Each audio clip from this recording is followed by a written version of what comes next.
Good morning. This is Di from Monroe and Edie Rescue, as well as our dogs in Newboro and our, which we call our Newboro Pups. And Edie is sitting on my lap. You can just kind of see her head.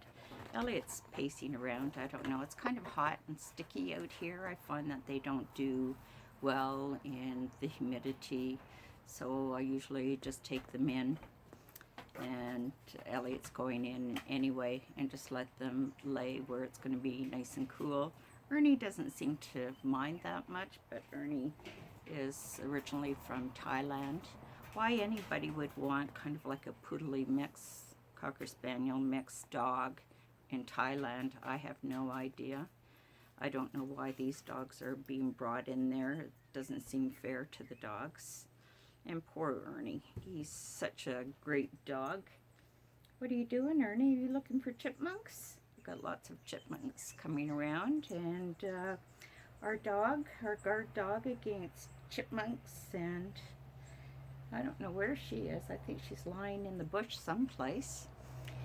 I just wanted to talk about some of the personalities of our dogs, so Newboro Pups. And Edie she likes being around you all the time. She likes sitting on you or being close to you. She'll follow you into the bathroom. Same with Elliot. If you're having a shower, you're going to the washroom, he's always with you, and not far behind is Ernie.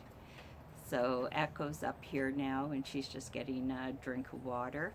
We have about 4 water bowls. We have one out here, we have 2 in the kitchen, and 1 in the bathroom.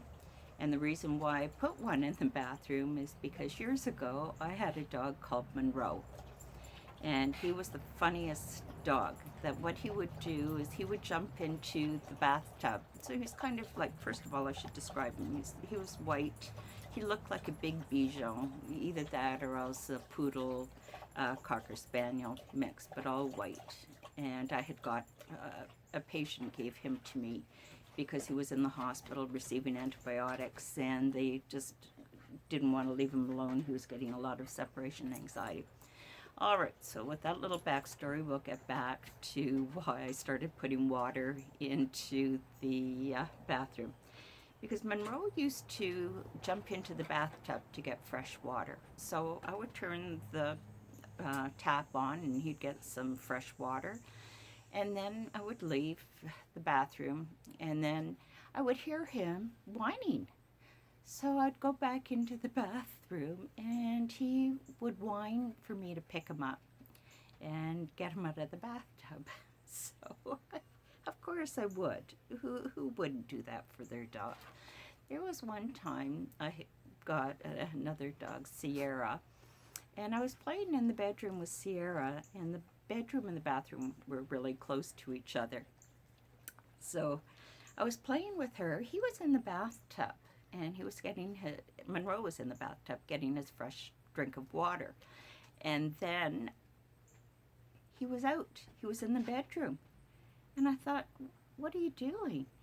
You know, you usually cry. And he looked up at me, realized what he'd done, ran back into the bathroom again, and jumped back into the bathtub, started to whine. So I would go and I would pick him up. So that's one of the reasons why I got a water bowl put in the bathroom. And our dogs will drink the water out of the bowl in our bedroom. But Elliot will come along, and if the water bowl is empty, he'll knock it over. So if it's empty, he'll make a big ruckus. So we will go in and we'll fill up the water bowl in the kitchen, things like that. And with Elliot, what he'll do, if he's hungry, you give him his first bit of dinner, he'll bring you his bowl so you can give him a few more nuggets. So what I usually do is I give him half of what he's supposed to get because I know if I fill it up to the top, he still wants to eat, so he'll bring me the bowl. So it's much easier if I kind of put half of his food in the bowl, then he'll bring me his dish, and then I'll put more food in the bowl. the other morning that he brought his bowl to me because he was hungry. So I gave him a few nuggets. But of course, if you give him a few nuggets, you have to give everybody a few nuggets. So I know I was talking about Edie, but I forgot what I was going to say about her, except she's cuddly. She always kind of wants to be with you and to be petted and loved. And Echo is the same thing, but she's so much bigger. She'll sit on the couch, and if you aren't touching her, she'll kind of look at you. So right now I'm not touching her. So here, this is what I'll get. Yeah, I'll get the paw. You don't use your paw. What do you use? What do you use? Hey, you don't use your paw. Okay, I'm ignoring you then, Echo. Use your nose. No paw.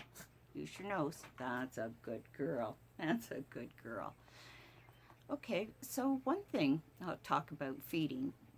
When you have multiple dog household, you treat them all the same. You know, they pretty much get all the same, well, they get all the same food.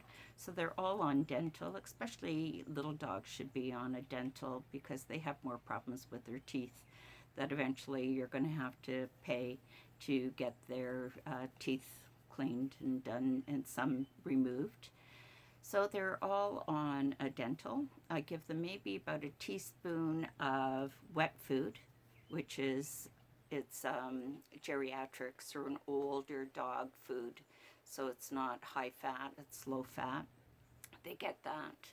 And so collect all their bowls because everybody has their bowl in a different place in the house. So when you're feeding them, you get all of their bowls, you fill it up. When Trevor's home, he'll get the bowls, he'll fill it. And Ernie needs medication. He's on Prozac, as well as he's on some liquid medication, kind of like Medicam, or it's affiliate kind of thing. So he's on that, and that's just because of his lameness. So fill it out, get all the food, and I'll yell out little dogs, and then they all know where their spot is. So they'll go first because I Echo resource guards. Ernie will resource guard. So then I'll get the bigger bowls and I'll put the big bowls out and we'll do Elliot and then we do Echo. We watch Echo because if anybody comes close to her bowl while she's eating, she will growl. She's never hurt any of the dogs, but that's one of the reasons why we stick around when they're eating, just to make sure that everybody has eaten, that none of the food is left over. We do leave food in Ernie's bowl, and we just close his gate because he's an enclosed space with like a little fence. And so that's about it. And they all go out and then they all come back in. So that's all that I can think of right now. If you ever have any questions, then just email me, do comments, anything that you want me to discuss, either with the rescue or with our own dogs. Like I've had dogs forever, as long as I've been pretty much an adult, I've had dogs. So hit the like button, hit the subscribe button. I'll talk to you soon. Take care. Ty's over and out. Bye-bye.